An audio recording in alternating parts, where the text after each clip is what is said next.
G'day, Stephen Page from Page Provan, family and fertility lawyers. And sometimes when I do these videos talking about IVF and surrogacy, and I talk about regulation, it's fairly depressing because you go, oh, really? How did that get thought up? Why doesn't the government think any better? Why don't they talk to experts? Well, here's some good news. I actually have some good news in this video, and it's about Western Australia. Western Australia at the moment with surrogacy could be described as a basket case.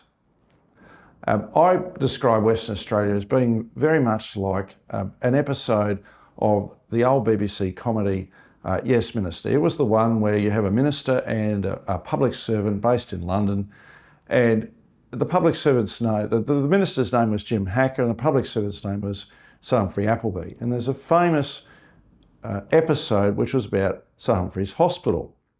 And the hospital went like this. Sir Humphrey loved this hospital.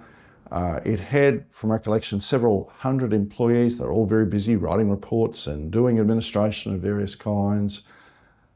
And in fact was so good that it was up for the Florence Nightingale Hygiene Award. There was only one problem. It had no patients. And that would be a good description of how surrogacy in Western Australia works, or in fact doesn't work.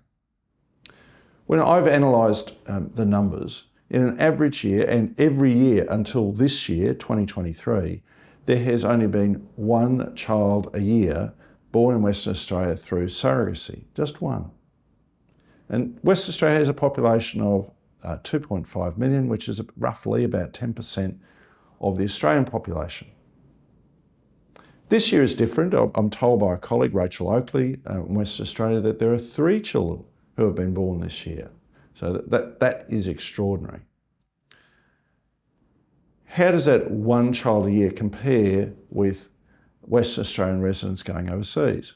Well, given that Western Australia has 10% of the Australian population, and I've obtained data from the Department of Home Affairs as to the number of children born overseas through surrogacy, there have, in rough terms, been 20 or more children born a year to Western Australian residents overseas via surrogacy. And in the most recent year that I saw, 2021, it was 27. So just put that into context. One child a year being born in Western Australia domestically and 27 being born overseas. That's a Sir Humphrey Appleby style system. It's so bad that no one uses it. Well, there's been pressure for change, and I'm the person who started that process. Back in 2017, with the election of the McGowan government, I wrote to the new minister, the now Premier, and said to him, well,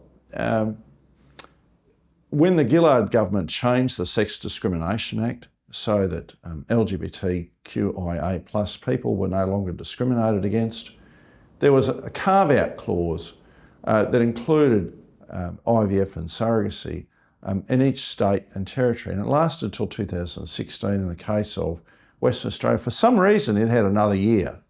WA alone of all the states had another year till 1 August 2017. And I said, you better start planning for this, because sooner or later, someone will bring a court case.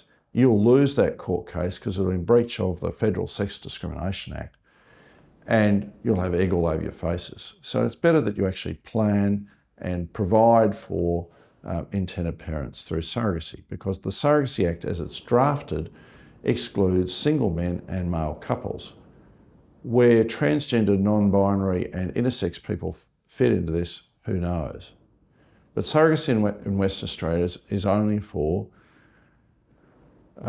heterosexual couples, single women, or oddly, in the scheme of things, lesbian couples. Nothing against lesbian couples, but oddly that single men and gay couples aren't included. So the government's reaction to that was to have an inquiry, which was carried out by an academic. It recommended a whole series of changes to assisted reproductive treatment regulation in Western Australia, including abolition of the state regulator, the Reproductive Technology Council, but also recommended as one of the immediate steps that there should be removal of this discrimination. The McGowan government responded to that immediate step and brought a bill before the WA Parliament. Well, of course, it had the numbers to get it through the lower house, and it went through easily. It didn't have the numbers to get it through the lower house, through the upper house, I should say, and it was defeated. Well, election went past, the McGowan government was re-elected with an overwhelming majority in the lower house. The Liberal Party was reduced to 2 seats, and for the first time ever, had a majority in the upper house. That government then called for a review of the approach taken by the academic, and this was called a ministerial expert panel. That group of experts, which included a lawyer who was involved with gay dads in WA and a lawyer who was involved with surrogacy in WA amongst others, has recommended a series of changes to WA law to do with surrogacy. Well, of course, it's recommended that there be a removal of discrimination. It's recommended that there be an end to the Reproductive Technology Council, and that there be a freeing up of various expenses to bring WA into line with other states. So I'm very hopeful that these changes will be very positive. The government has accepted these changes either completely or in principle. One of the in principle changes has been that if a couple have gone overseas and come back, obtained Australian citizenship for the child, but only one of them has been recognised as a parent in the overseas jurisdiction, that both can be recognised. Now, we'll see how that one goes, but I think that's a really, really positive change that's been proposed, and I strongly endorse it. That will mean that those same-sex couples who went to India, for example, where only one would be recognised under the fiction that he was a single man, can now be recognised. It will also mean that those couples who have gone to places like Thailand or Malaysia, where only one is recognised as a parent, both can be recognised. I hope that the Western Australian government brings it through. If the Western Australia government puts forward a bill and it's enacted through Parliament, and it's along the lines of that proposed by the Ministerial Expert Panel, then that will be such a great outcome for Western Australia.